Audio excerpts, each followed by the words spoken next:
नीलाचल निवासाय नित्याय परमात्मने बलभद्र सुभद्राभ्याम जगन्नाथाय ते नम। जय जगन्नाथ। भिडियो रे आपण मानकु स्वागत। बोधे महाप्रभु चाहूचंदी आपण ए भिडियो देखंतु, आपणकु तांको कथा सुनिबार मौका मिलु। एते जोर देई काहे कहूची बंधु, काहे कि ना जदि जगन्नाथ न चाहिबे ताले आपण तांको कथा सुनि परिबेनी कि तांको कथा के कहि भी परिबेनी।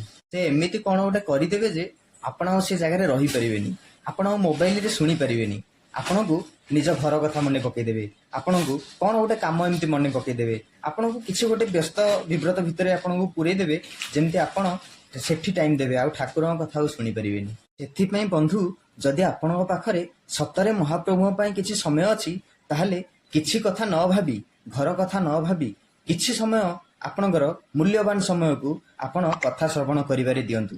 हे पारे एमिति कथा आपण आगो केबे सुनी न पारंती, ए कथा को सुनिकी आपण निज जीवन को धन्य करंतु। जदि आपणको पाखरे समय नाही ताहले मु एबे कहूची आपण एबे ही वीडियो को स्किप कर दियंतु, एबे वीडियो को डिलीट कर दियंतु। चलंतु महाप्रभुंकर कथामृत को श्रवण करिबा एवं निज जीवन को धन्य करिबा। प्रथमे भगवान मीन अवतार नेले वेद को उद्धार कले। महाप्रलयर पयोधि जलरे ब्रह्मांक हाथ थिबा वेद भासी भासी जाउथला। जगत मंगल पई संसारर हित पई महाप्रभु मीन अवतार नेकी वेद को उद्धार कले।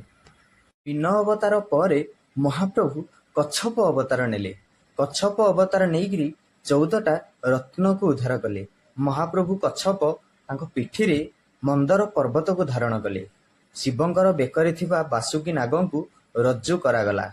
गोटे पटे देवता एवं गोटे पटे राक्षस जेतेबेले भिड़िले सेठु जो हलाहल विष निर्गत होइथिला देवदेव महादेवता को कंठरे धारण करथिले। किंतु महाप्रभुंकर कच्छप अवतार रे 14टा रत्न को उद्धार करा जाइथिला। कच्छप परे आम महाप्रभु बराह अवतार नेइकरी पृथ्वी को उद्धार कले। हिरण्याक्ष बोली गोटे राक्षस से पृथ्वी को नेइकी समुद्र गर्भरे 7 ताल पानी पंक भितरे लुचेकी रखिथिला। महाप्रभु जेतेबेले बराह अवतार नेले पृथ्वी को निज दंतरे धारण कले। सेठी महाप्रभु पृथ्वी को उद्धार कले। परे प्रभु वामन अवतार नेले। वामन अवतार नेइकरी बलि राजा को उद्धार कले। बलि राजा जे कि महादानी थिले, किंतु निज दान धर्म पई से मनरे बहुत गर्व कले। सेठी बलि राजार गर्व भांगिबा को महाप्रभु वामन अवतार नेइकरी ता दुआरे पहुंचले। जेतेबेले 3 पाद भूमि रे संपूर्ण विश्व ब्रह्मांड को से मापिदेले सेतेबेले महाप्रभु बलि राजार मस्तक रे पाद रखिकी बलि राजा को उद्धार कले। सेथिपई शास्त्र कहूची गर्वगंजन श्रीहरि गर्व न सहंती काहारी। हम जगन्नाथ सबु सहिबे किंतु केबे कहार गर्व सहिबेनी। वामन अवतार परे आम महाप्रभु नरसिंह अवतार नेले। नरसिंह अवतार नेइकरी भक्त प्रहलाद को उद्धार कले। भक्त प्रहलाद तांको बापा होउचंदी हिरण्यकश्यप, जे सबुबेले विष्णु विरोधी थिले। विष्णुंकर नाम मध्य निज मुखरे उच्चारण करुनथिले, किंतु निज संतान निज पुत्र संतान जे जन्म नेइथिले भक्त प्रहलाद से दिन राति सबुबेले महाप्रभु विष्णुंकर नाम को नारायण नारायण बोली जप करुथिले। किंतु महाप्रभु गोटे खंभ भितरु बाहरी भक्त प्रहलाद को उद्धार करथिले।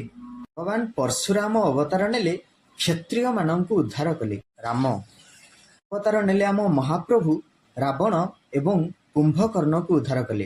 त्रेतया जुगरे माँ सीता को रावण जेतेबेले चोरी करिकरी नेइकरी पंचवटी वन रे रखिथिला, आम महाप्रभु राम अवतार नेइकी रावण एवं कुंभकर्ण को उद्धार करथिले। त्रेतया परे आसिला द्वापर युग। भगवान कृष्ण अवतार नेले निज मामू कंस एवं शिशुपाल को उद्धार करथिले। युग को लक्ष्य कले एठी गोटे कथा प्रश्न हो जाउची, आम महाप्रभु सबु जुगरे जेते थर भी अवतार नेइचंदी किछि ना किछि उद्धार करिया पे अवतार नेइचंदी। कली जुगरे जेतेबेले भक्तटी जाईकी जगन्नाथ को पचारिला, हे महाप्रभु सबु जुगरे आपण आसिले किछि ना किछि उद्धार कले, किंतु महाप्रभु मु जानि पारुनी कली जुगरे आपण आसीचंदी कोन उद्धार करिया पे, आपणकर कली जुगरे काम कौन?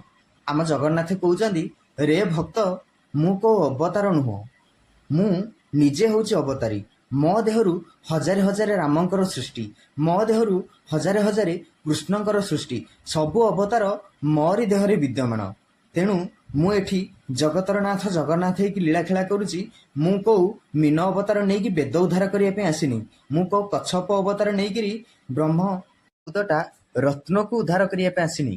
ମୁଁ କୋଉ ରାମ ଅବତାର ନେଇକିରି ରାବଣ କୁମ୍ଭକର୍ଣ୍ଣକୁ ଉଦ୍ଧାର କରିବା ପାଇଁ ଆସିନି। ମୁଁ କୋଉ କୃଷ୍ଣ ଅବତାର ନେଇକିରି କଂସ ଏବଂ ଶିଶୁପାଳଙ୍କୁ ଉଦ୍ଧାର କରିବା ପାଇଁ ଆସିନି। ମୁଁ ଏପର୍ଯ୍ୟନ୍ତ ଯେତେ ବି ଅବତାର ନେଇଛି, କଚ୍ଛପ, ବରାହ, ବାମନ, ସବୁ ଅବତାର ମୋରି ଶ୍ରୀଅଙ୍ଗରେ ସୃଷ୍ଟି, ମୋ ଶ୍ରୀଅଙ୍ଗରେ ବିଦ୍ୟମାନ। ଭକ୍ତ କହୁଛି, ପ୍ରଭୁ ତାହେଲେ ଆପଣ କଣ ପାଇଁ ଏଠି ବିଦ୍ୟମାନ ଅଛନ୍ତି?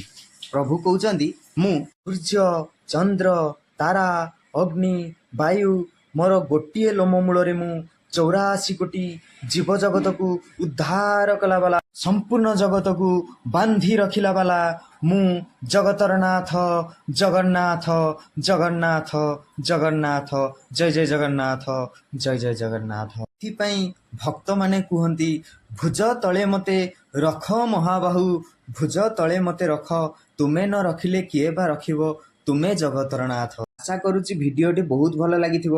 ଆପଣ ଲାଇକ୍ କରନ୍ତୁ, କମେଣ୍ଟ କରନ୍ତୁ, ସେୟାର କରନ୍ତୁ, ବହୁତ ମାତ୍ରାରେ ସେୟାର କରନ୍ତୁ, ଯେମିତି ଆପଣଙ୍କ ମାଧ୍ୟମରେ ଭଗବାନଙ୍କର ଏହି ଦିବ୍ୟ କଥାମୃତକୁ ଅନ୍ୟ କୌଣସି ବ୍ୟକ୍ତି ଶୁଣିବାର ସୌଭାଗ୍ୟ ପ୍ରାପ୍ତି ହୁଅନ୍ତୁ। ଆଉ ସବସ୍କ୍ରାଇବ୍ କରିବାକୁ ଜମାରୁ ବି ଭୁଲିବେନି। ପାଖରେ ଥିବା ବେଲ୍ ଆଇକନକୁ ଦବାଇ ଦିଅନ୍ତୁ। ଏବଂ ମୁଁ ଭଗବାନଙ୍କ ନିକଟରେ, ମହାପ୍ରଭୁଙ୍କ ନିକଟରେ ଏତିକି ପ୍ରାର୍ଥନା କରିବି, ଆପଣଙ୍କୁ ଏବଂ ଆପଣଙ୍କ ପରିବାରକୁ ସବୁବେଳେ ଚକ୍ର ଆଢ଼ୁଆଳ କରି ରଖନ୍ତୁ। ଜୟ ଜଗନ୍ନାଥ, ଜୟ ଜଗନ୍ନାଥ, ଜୟ ଜୟ ଜଗନ୍ନାଥ।